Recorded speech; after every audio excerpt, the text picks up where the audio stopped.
Hi guys, welcome back to our channel. The channel is run by two sisters, so I'm going to be your host today, Star, and I'm making a children's book. This is literally surprising to me. This is not in my artist bingo card, but essentially I'm taking a Black and Latino studies class. This is like my third class, I believe, that will go towards my minor. And in this particular class, instead of having tests, exams, quizzes, etc., we are doing a children's book. And our ultimate goal, or the teacher's ultimate goal for the class, is to create these children's books and then be able to donate these children's books to shelters for just to provide resources and affordability to people who need it. So I am very excited for this process. I've never done something like this before. Besides my elementary school or middle school sketchbooks or doodles, I haven't done even a comic. So yeah, this is going to be scary, but I want to bring you guys along for the ride. So yeah, in real time, through multiple videos, I'll show how I am writing, drawing, designing, and everything else this children's book. Okay, anyways, let's get the video started.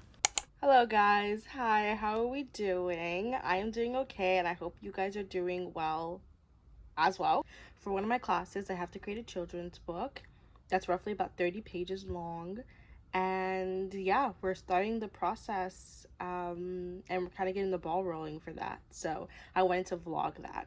Well, first I'm listening to this in the background. I made a latte for Annie. But anyways, you have the things that you can put, toggle on and off, lower the volume, increase the volume, save your preferences. It also has the Pomodoro method here. So then it has the timer, and yeah, you can keep yourself on track, and then, pause it and play it and stuff like that. I also was using, and this is for when I was working on my horror comic stuff earlier today, I was using the Pomodoro method here because this one allows you to put task, and I thought that was a little bit more helpful. If you want everything together, then Pomo Focus would be a good one for that, and then you have your different type of breaks. But yeah, I'm gonna put this one in the background as I work on my children book stuff. I have to submit a packet that was given to us last week tonight by 10 p.m. of a drawing of what the main character would look like, and then I have to answer just a bunch of different questions about the storyline, which I'll show. But I'm on Pinterest here, and I just wrote children illustration so I can kind of get a vibe. I don't draw children. I think maybe I don't know if I've drawn a child ever in my art, so I'm just kind of looking at inspiration. I don't want to steal the styles of anything here, but I definitely want to think about simplicity of just what my normal style looks like. And also I want to think about body proportions. While I probably will utilize a 3D model for the fact that I've never drawn a child before, and so for just simplicity's sake, to be a little bit more faster, instead of learning that, because I only have 2 months to do this project, I think utilizing the 3D model feature would be a lot better. But even if I'm utilizing a 3D model feature, I still want to play around or just understand what the proportions I want to look like. Is everything more even? Are the legs shorter and the top is longer? Things like that. Yeah, even though I have to submit something today of what the main character would look like, and I might actually end up just going with my first draft, if anything else, I would definitely tweak it as we go on. So yeah, I'm just gonna look at Pinterest, pop this on in the background, and be about my business. Right, you got it. Anything else I can get you?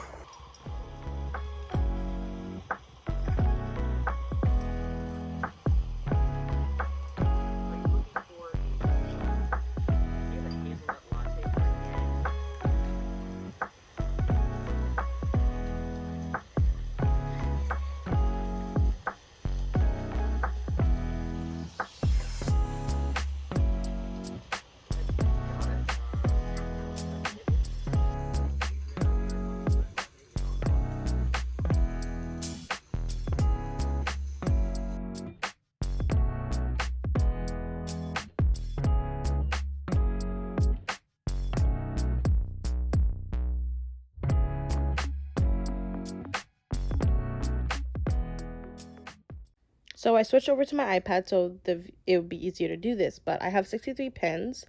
And I guess the main section here, I have inspirations and tips for, like, processes, hairstyles, textures, um, what else? Covers. Like, I have a lot of cover page examples. I want to see what the vibe is in terms of color palettes. Is things more solid versus is texture added, and just kind of see what all of that looks like. Then we're moving on to layouts, and this one is just, inspiration of like how the paneling could look like, the pages could look like, and I just have inspirations of like maybe what I want to do, or I just put things in there so I know of different types of styles of how to kind of lay out that page. If I like a couple of different like ways to do things, like maybe I want to do something a little bit more funky like this, maybe something a bit more standard like this, maybe something like this one right here, or these, then I can try to see if I can mix some of these different layouts, because I have about 30 pages to write and draw. Nothing too drastic for each other, so when you like when you read it, the flow is a bit consistent, but you know I do want to play around a bunch of different ideas, because I don't think I can pick more than one type of layout, or I don't think I can pick just one layout. I would like to pick more than one. And then here we have characters. My main character is going to be black, and she's in elementary school, so I just kind of have some inspiration here of like maybe how to draw a certain hairstyle, or how certain character can look like in a more children based um, style. And I also have non-black characters within here, because there's gonna be a class setting, so I would like to know how a certain character will look like in a children's style. The ranges are, I don't know.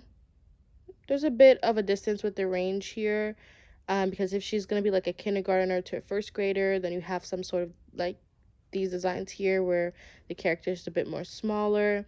Has some certain designs where they're exaggerated, so I can play around with that. But if the character is gonna be more towards like fifth grade, going on to elementary or going on to middle school, then you have more taller, lengthier designs like this. So I have to play around with what I want my character to be.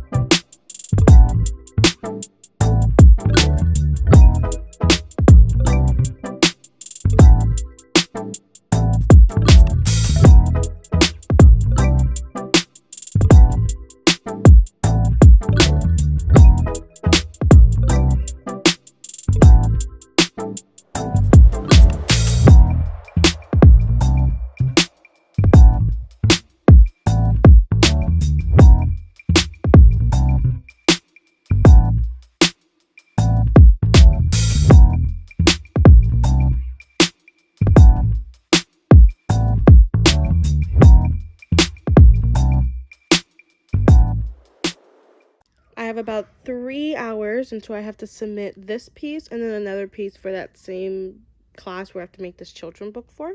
It's a Black and Latino Studies class, by the way, if people are interested, because I don't go to like an art school, so this isn't like an art project for an art class. It's just an art project for just a class.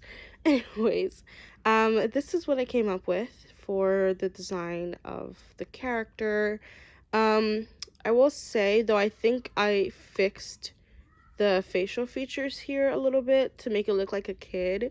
I don't know, I think body wise, I don't know, I feel like it probably still reads like, I don't know, like an older person. I'll see if I can like zoom out a bit, try to get the full image on screen here. um I don't know, maybe I don't know how to explain it. So I'm gonna try to play around with maybe the liquify tool, trying to size down the character and like just play around with the body proportions. If not, I'm gonna save this before I tweak it. Or I could just duplicate the layers and hide it so I have like a version of this just in case. But yeah, this is what I have so far, but I think I might fix this. This was my first version, and then this one was my second version, and then this was my third version. And my version just consisted of me liquefying the character, and shortening the proportion. So this one, I felt like it was fine, but I did feel like the body might have been too long. And so I originally just shortened the legs a lot, and then not a lot, but like a little bit, and shortened the torso, the upper part, a little bit more. So I don't know if these are like aligned too well, but you can kind of see based on the buckle that like they don't match. Same thing with the shoulders. The torso was shortened a lot. And I didn't mind this one, but I did feel like I shortened the torso a bit, but the legs still kind of felt a little too long to me. So I did it again here, and I tried to proportion out like the torso and the legs kind of being more of like an equal size in terms of it, like, both being shortened. And I think that I like this final version here. This is gonna look creepy in a sec, so apologies, but we're gonna undo. Put the characters on top of each other, and then I'm just going to hide the layer. This is what the main character looks like. I was going to color this, and I still might. I have about, it's 7:30, so I have 2.5 hours until I have to submit this piece. So I'll leave this as a sketch. I would probably still color this so I can do like a character design sheet, a front and back version, maybe a side version. So I'll also color this in, but I just might not be able to color this in terms like for the homework.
Hi guys, good morning. I have about 30 minutes until my class starts online. So I just kind of wanted to share what I did last night. Yeah, last night I was just watching a bunch of YouTube videos for like webtoon related things, or not specifically webtoon, but like webcomic related things. Because I'm also trying to produce a webcomic before the year ends. And so I'm always like watching, process videos, tip videos, things like that. But then I switched gears to do it in the realm of children book, picture books, things like that. I was watching YouTube videos along the guise of those things, just see what people's processes were. Anyways, I was watching those stuff, and then I switched gears to watch Bluey because I just needed something very low stake while I worked on my stuff. This is the piece I ended up finishing yesterday. Let's see if this can focus here. All right. yeah, this is the final one. So I just saved this one transparent, and then I was able to then, scale each of the individual parts just a little bit bigger so you can actually see it. I named the character after my baby cousin, who is 1 years old. I went on to images so you guys can see that a bit clearer, and I can actually zoom in. The camera's picking up a lot lighter, and she's more saturated through the camera. At least that's from what I'm seeing, but she has more of like slightly of a muted tone, desaturated tone. Most of the colors are pretty desaturated. Some of them are not too bad, like the sock, but it's usually like desaturated. Maybe if I remember, I can put the picture of what it actually looks like on the screen. Um, yeah, I kind of went overboard. It should have been something simple. I could have just sent in the flat. Also, I didn't need to do these top parts. I just chose to. Um, but yeah, you just needed a full body of the character, which I had. And then you needed the name, and then you needed the age. In my actual report, my little submission thing, I wrote that her age is probably around 8 because I can see her being like a third grader. But here in the actual picture, I didn't write the age because I didn't know what age I was gonna make her. I just knew that she was gonna be an elementary school student. So last night, I also did this little paper packet thing that my teacher gave us last week. I answered the little questions or bullet points that arose while working through this packet here. So I did the opening, middle, and end. And essentially, I just want the main character to be told that during Multicultural Week, she has like a family tree project. And she's slightly concerned about doing this family tree and also talking about her culture and heritage when she doesn't know much about it. So I said that she problem solves this by telling her mom about the project, and her mom through family albums, songs, stories, maybe from the help of the grandmother if I still want to include her in the story. She's able to get a bunch of information to actually portray her family tree and also talk about her heritage and culture. And so by the end of the story, that's what she does. She shares all these stories, accurately displays what her family tree looks like for however much generation back I go. um she talks about songs, languages, maybe if I do like, because I know usually multicultural weeks and stuff like that, or multicultural day, at least here in New York, like there's always like some sort of food part to it. So I might include that. Maybe during the presentation everyone's like eating food or something. So I think it'd be so cool to like put like Haitian food into the story. I really, really, really like drawing food and painting food. I don't think I show it too much on like YouTube and stuff, but my sketchbook is probably filled more with food than like anything else. Yeah, I want to put elements of my own life into this. So I named the main character off of my baby cousin. I say that they live in Brooklyn, New York, because that's where I live. I say that they're Haitian American, like the main character, because I'm Haitian American. Anyways, I found these buildings on Pinterest, so I was just kind of doodling them here. And I don't really like them too much. I might base them off of my own apartment building, but I do like the idea of a storefront and then an apartment on top, because you'll see that a lot in New York. My apartment isn't that, but I really like this idea. I don't think I will go with like this design. I mean, it's messy anyways. I would definitely refine it because we need some sort of establishing shot, but something similar with a storefront, apartment on top, and then something within a fire escape also. Qualities or characteristics, I said that she was curious, patient, observant, and eager. I said the issue she's facing is that she has a lack of culture, heritage, language, connection, ties, barrier, whatever. And she problem solves this by talking to her mother about it and trying to learn everything that she can. So by the end, it gets resolved through when she's sharing the presentation, and then you can see that she has more information than she did at the start of the story, and she's happy, and she wants to share it. So yeah, that is everything. This video is just, it was all over the place, but essentially I wanted to do some of the prep work, talk about the inspiration, show some of like what the story element looked like, a bit of the design process. I will be sure to update the process as time goes on. But yeah, I don't know when that next video would come out. But yeah, it's gonna happen. Hopefully, I don't know, but we'll see. But yeah, I will make sure that when everything is done, I'll do a dedicated video of what my process looked like, something a little bit more unhinged and a little bit more put together. But if you want to see the chaotic process um, of like this or whatever, then yeah, you can watch the vlogs up until I make that bigger comprehensive video. But yeah, anyways, that's it. I'm gonna go. I have like 15 minutes before class starts, so I want to eat breakfast really quickly. But thank you guys so much for watching. It really means a lot. I hope you guys are doing well. There's literally like a storm for the last 2 days out the window, and like, I mean, like the 2 days ago it was like, light rain, but like now it is getting very, very, very heavy, and I think it's a hurricane. I don't think I was hearing about a hurricane coming over to New York, but it's pretty heavy, like a hurricane. It could just be like a thunderstorm, but we'll see. But it's giving nice and cozy vibes. So, anyways, I'm gonna go. But thank you guys so much for watching. It definitely means a lot. Oh, let me know your thoughts down below if whatever I said about the story makes any sense. If the character design looks okay. I'll be sure to definitely update and play around with this because I have until the end of the year, end of the semester. It's like somewhere like mid-December to like fully submit this picture book. I know if people are hearing that, they're gonna be like, "Well, some people take 6 months to draw a picture book." That's just how the class is operated. So I will try my best to ensure that I can draw like 30 to 32 pages in like 2 months. Anyways, anyways, thank you guys so much for watching. It definitely means a lot. Jen and I see you in a different video. Have an amazing day. Peace. Stay safe. Stay warm. Bye. Okay, bye guys. I don't know.